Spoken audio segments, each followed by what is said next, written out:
मैं शाहजहां हूं और ये है मेरी मोहब्बत मुमताज। दुनिया ताजमहल को देखती है पर हमारी कहानी नहीं जानती। क्या तुम जानना चाहते हो मैं उससे कैसे मिला और उसकी याद में मैंने ताजमहल क्यों बनवाया? हमारी शादी कैसे हुई? और क्या सच में मैंने ताजमहल बनाने वाले कारीगरों के हाथ कटवा दिए थे? अगर सच जानना चाहते हो तो सुनो, ये है हमारी कहानी। कहानी शुरू होती है साल 1607 से। आगरा किले में मीना बाजार लगा हुआ था। शाही परिवार की महिलाएं दुकानें लगाए बैठी थीं और शहजादी खरीदार बनकर घूम रहे थे। ये सिर्फ व्यापार की जगह नहीं थी, बल्कि रिश्तों और पहचान का मंच भी थी। उसी भीड़ में 15 साल का एक शहजादा था, खुर्रम। आगे चलकर वही शाहजहां बना। एक दुकान पर उसकी नजर ठहर गई। वहां खड़ी थी अर्जुमंद बानो, साधारण सी दिखने वाली, लेकिन चेहरे पर आत्मविश्वास और आंखों में चमक। कहा जाता है कि शहजादे ने एक कांच का टुकड़ा जरूरत से ज्यादा कीमत देकर खरीद लिया।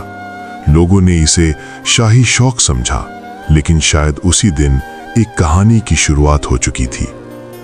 खुर्रम ने अपने पिता जहांगीर से साफ कह दिया कि वो निकाह करेगा तो अर्जुमंद से ही करेगा।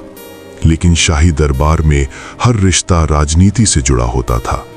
अर्जुमंद का परिवार प्रभावशाली था। सगाई हो गई, मगर शादी के लिए 5 साल इंतजार करना पड़ा। 1612 में निकाह हुआ और अर्जुमंद बानो बनी मुमताज महल, यानी महल की सबसे अनमोल चीज। मुमताज सिर्फ खूबसूरत नहीं थी, वो समझदार और धैर्यवान भी थी।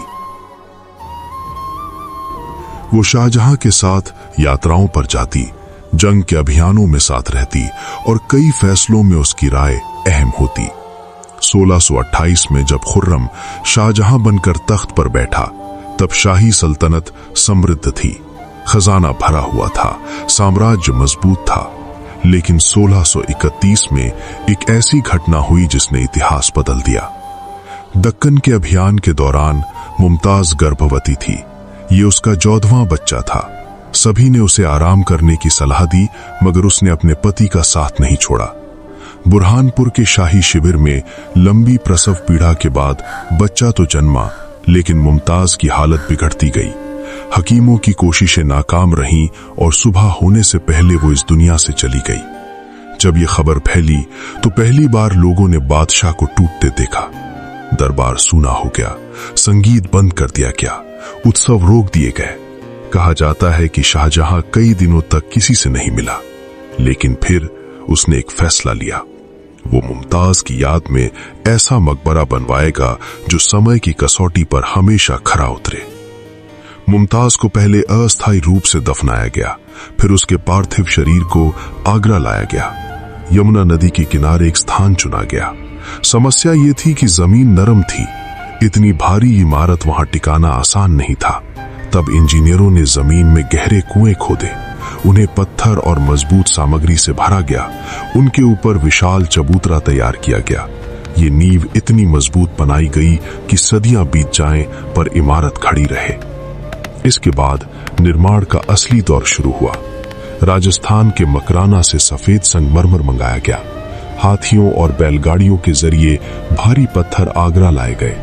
हजारों कारीगर, संगतराश, नक्काश और सुलेखकार दिन रात काम में जुट गए। दीवारों पर जो फूल दिखाई देते हैं वो रंग नहीं, बल्कि कीमती पत्थरों की चढ़ाई है। हर पत्ती को हाथ से तराशा गया। चारों मीनारें हल्की सी बाहर की ओर झुकी बनाई गई, ताकि किसी हादसे में मुख्य गुंबज सुरक्षित रहे।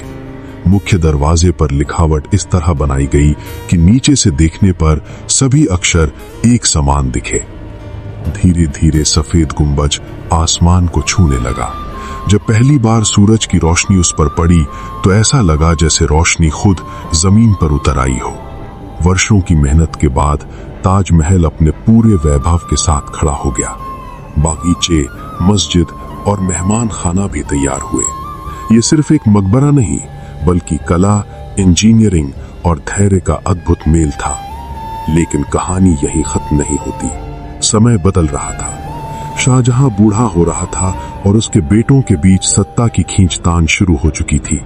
वही बादशाह जिसने ताजमहल को अपनी मोहब्बत की याद में बनवाया था, एक दिन इसी इमारत को दूर से देखने को मजबूर हो जाएगा। आगे चलकर औरंगजेब सत्ता संभालेगा, शाहजहां कैद होगा और यमुना के पार खड़ा ये सफेद मकबरा उसकी तन्हाई का साथी बनेगा। क्या सच में शाहजहां काला ताजमहल बनवाना चाहता था? क्या यमुना के दूसरे किनारे कोई अधूरा सपना छिपा है?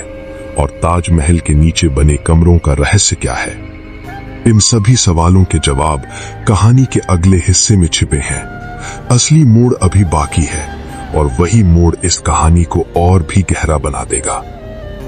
अगले भाग में हम जानेंगे शाहजहां की कैद, औरंगजेब का उदय, काले ताज की सच्चाई और उन रहस्यों के बारे में जिन पर आज भी चर्चा होती है।